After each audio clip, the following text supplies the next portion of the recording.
Mr. B, I really appreciate all of your videos. Just wanted to thank you for taking the time to answer these questions. Well, thank you, Mr. B. You're very welcome. Abigail Sampson. Yep, just gave birth to 6 beautiful puppies, and they are all so cute. Well, congratulations. All these nice things. Trent M, awesome video, guys. Thanks for answering my questions. All these nice people saying those things. Brandon Aguilar did an AI on 5:15 on my bully female. She was greater than 20 because I couldn't get her surgical in time. It was on a weekend. Her private is still swollen a bit. She's still bleeding. She's still flagging. What are the problems that she will take? Have you performed an AI on a female that is greater than 20, and what was the outcome? Well, so the answer is that it depends on how greater than 20 it is. You know, if it's 40, you're probably in trouble. If it's 25 to 30, you're probably fine. Vaginal, and it depends on the machine you're using, but for vaginal, you know, something between a 15 and a 23 is normally going to work out pretty good.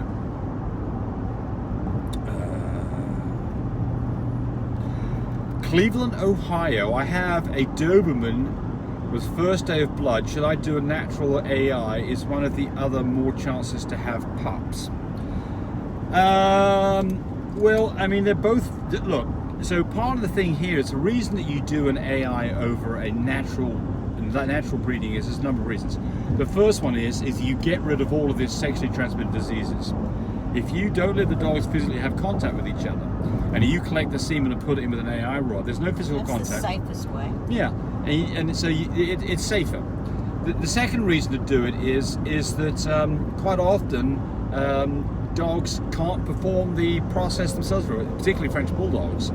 They just don't are very successful. It's not to say they can't do it, but lots of times they will just wear themselves out in the process of trying to do it. And the next thing you know is that the loads ended up on the floor, not in the female. So that's another reason to do an AI. But you know, if your dogs will hook up by themselves, there's no reason why you can't do that, as long as you know that these dogs don't have things like brucellosis or canine herpes.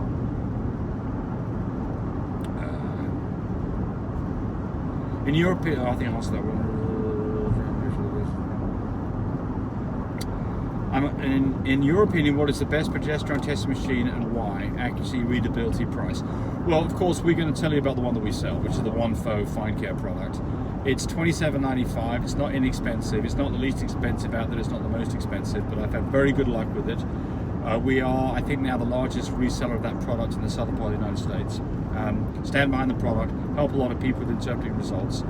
Tests are $90 for 10 tests, so it's $9 a test. Get results in 15 minutes. We have great luck with them. So that's the machine that we standing behind, and so for that reason we say that's the one to get. Are there better machines out there? Sure, you could go buy a fully fledged IDEX machine from a veterinary office for like $20,000, and I'm sure that's a wonderful machine, but I've not necessarily for what I'm doing. Onefo has wonderful customer service. They do. Well, we have wonderful customer service. I mean, we're front line for this, but they are also, occasionally we've had a problem with the machine, and Onefo has stood behind us to the point they'll do what's called a hot swap. They will send out another machine with a FedEx label, and you pop yours back to them, and at the same time they'll ship one to you, and they both cross paths, and so you're not without a machine for more than a day or two, which is not happening for most places. Especially these days and times. That's right. Well, look, a lot of these machines are manufactured in China, and you're not getting, to get something from China these days. Takes and forever. It's a nightmare. It's a nightmare. Hi, desperate for help. This is Nezuko Kamado, all the way in Australia. Let me just say this: when they're in Australia, when some people say desperate for help, make a phone call. Don't wait for an answer with a text. If it's desperate for help and it's an emergency, call. Please help. Trying to mate my Westies, but my boy isn't getting his lipstick out when humping. He's keep trying his best with no success. Anything I can do? My God, it's a prime test right now. Yes. I try to collect from him manually with a cup in your hand, and then have an AI rod on hand. And do the AI yourself, since he's having problems doing it. So here's my lipstick. So yes, so I would step in and take over the process yourself, certainly for this round. and so that you have at least a hope of getting this thing done. There was a video mentioning a Canadian website to purchase meds. Do you recall it? Yes, Pet Farmer Canada. So I've never personally ordered from there, but Jared Pugh put that up on the comments, and that was what I remember as well. Pet Farmer Canada, all one word. So try that.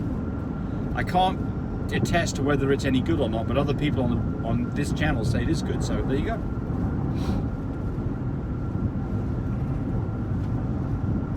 Chanel had real good results with animal genetics yesterday or day before, and gave her the information immediately and gave her more information that she didn't even ask for that was very useful too.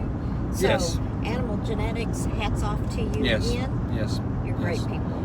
Yes, what happened there was Chanel had done a test on a dog, a puppy, and then she needed another test done, and they already had the sample there, and they got the test results. Oh, right there on the phone. Yeah. On the phone. Yeah. Got it back to her on the Because they couldn't phone. charge the money for it, which is fair enough. But they got the results. I thought it was going to take like 4 or 5 days or something. They had to send a thing back off, and they just looked it up. They already got the results basically. All right.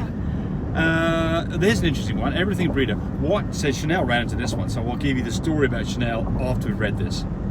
What do you do when someone had reserved a pup and wasted a whole week of your time? And you had to turn down many clients that wanted that puppy. Now they want a refund of their deposit, and we told them non-refundable. So the response was, Red Run Marco says the answer is no, we don't do refunds. That is it, folks.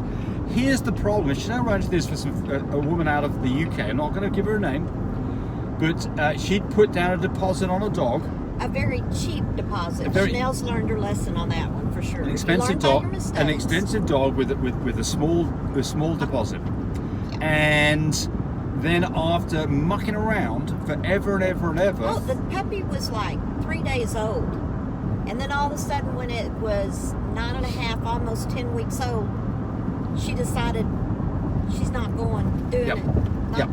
Yeah. So the problem. So let's just talk about this. She just had trouble with her bank, is what that was. Well, that's the answer that she said, but it's not Chanel's fault. Yeah, we don't know. So but look, here's the ins and outs of this. And I mean, the first thing is that you really should call it a retainer, not a deposit, for legal reasons. A retainer means it's like when you put earnest money down on a house. It says, I'm going to do these things, and in return for that, you're going to sell me this house. And if I don't follow through with my end, I get my retainer back. You keep my retainer. If you don't do the things that you're supposed to do, I get my retainer back. It's exactly the same situation. So I'll give you a couple of examples here. So the first, here's the problem. You've got a dog, a puppy. Most people want a puppy when it's small, 9-10 weeks old, so they can raise it and love it and enjoy it in their house. They don't want a dog that is 3 months old. So when you're in one of these situations where somebody has promised to buy a dog from you and given you a deposit and they don't follow through from it, everybody loses out. Because now your marketability of that dog has changed dramatically. You could have sold this puppy from when it was born all the way up to when it left at 10 weeks old, and now you've got to start the whole marketing campaign again. And probably, so in Chanel's situation, this was basically a $30,000 dog that then ended up getting sold for $15,000. So Chanel basically lost. She collected $1,200 that she kept, and she lost $15,000. I mean, Chanel went above and beyond calling her bank, checking with the UK bank, did all this work for this woman. And So this is what I think, this is the message to you as a buyer. Do your due diligence. Make sure that the puppy you're buying is the puppy that you want. FaceTime. Make sure that ask questions. Get the answers that you want. Know what the DNA of the dog is. Get all of these things done before you put your money down. Remember though, if you start dilly-dallying around, it's very likely that seller will sell the dog to somebody else, which is completely in their right. But once you put a deposit down, that puppy's yours, and if you back out from it, you know, there's reasons that you could back out and ask your money back. For example would be this. The seller says this is a lilac dog. They then go do DNA testing and it turns out it's not a lilac dog. there you go. It's less than a lilac dog. In those situations, I think you're well, quite... that wasn't Chanel's situation. No, it wasn't the situation at all. No. But you're quite within your rights then to expect to get money back, because they sold you something with the expectation that it's going to be this, and it wasn't. You sold it as A and it ended up being B. Now, if they said it was a lilac dog and it ended up being a platinum dog, which is a more expensive dog and it's the same price, I don't think that's a reason that you could back out, right? But if it was a lilac dog that didn't carry brindle and it carried brindle, that would be a whole different story. But you got to get this stuff done before you put your money down. That's the important part here, is once you put your money down, it's going to be difficult to get your money back. And depending on where these people are and what the circumstances are, you may be entitled to getting money back and you may still have a hard time getting it, or you may not be entitled to the money back at all. So my point here is that person who asked that question, no, the person dilly-dallied around, was their fault. You keep the deposit. Now, you can all chime in on this and see what you think. And other people have different... I mean, look, the one last thing, here's a resolution to this problem too. Let's say that, I buy a puppy from you and I'm going to give you $5,000. Something happens, I gave you $1,000 deposit, I gave you $500 deposit, whatever. And then something happens that says that I can't come up with the rest of the money.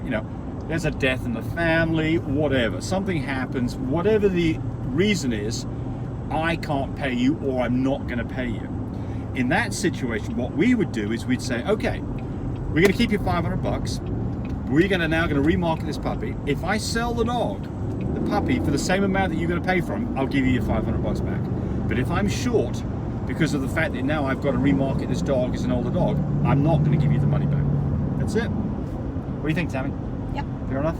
Fair enough. See what people say. I'm interested to see what people think about this. I know what people will say. People who've been through this situation before will be on the side of you ain't getting the money back. I like to try to sort problems out. So well, if you can solve the problem, solve it. Yes. But absolutely. if it's just like unreal. Yes. And there are situations where people really do get in trouble and they can't go through with it. But remember, that's not the seller's fault in those cases. So, I think this particular woman who was going to buy the dog from Chanel, she's probably not happy about the deal. I don't know how that all panned out. But it is what it is. It is what it is. I'll tell you what, if the bank froze my account and I couldn't get my money out because of some stupid reason that the bank had, I'd be switching to another bank. Easy done. Yeah, this is one of the other things. This was a transaction that came from the UK. Everything that was going on, I questioned the whole route. And I kept on telling Chanel, this doesn't sound right. I even called a friend in the UK that's a breeder, and he goes, do what? Yes. And so it was very, very questionable. So that brings up another whole thing when we're talking about that, and that is if the warning bells start going off, that's the time that maybe you don't sell that dog to that person. Right. Maybe that's not the right person to have your dog. You got a gut feeling. If you have you better be listening to that gut feeling. Yeah. So but if you've taken their money and then all of a sudden you have a feeling about it, you're too late at that point. You've taken the money. You've got to go through a transaction. You don't after the fact say, nah, I'm not going to sell you that dog after giving you money back. I don't think that's the right way to behave. No. But if you've got you're getting too many funny things going on, be aware of the fact that this may be something you want to walk away from. And that puppy may want to go to a different home. So there's 14 minutes of your time completely wasted. Anything else to add? Not wasted. No, it's not wasted. That's right. It's good information. Yes. All right. Bye, buddy. See you watching the video. I really appreciate people who subscribe to me. It helps me, encourage me to do more of these videos. But do remember, disclaimer here, I am not a vet. I'm not a licensed medical professional. I'm purely a person who's been breeding dogs for the last couple of decades. Any information that you got from this video, use at your own risk. There's nothing implied here, and certainly this should not be used as a substitute for advice from your veterinarian or your medical professional. I hope you enjoyed the video. Come back for more of them. Bye.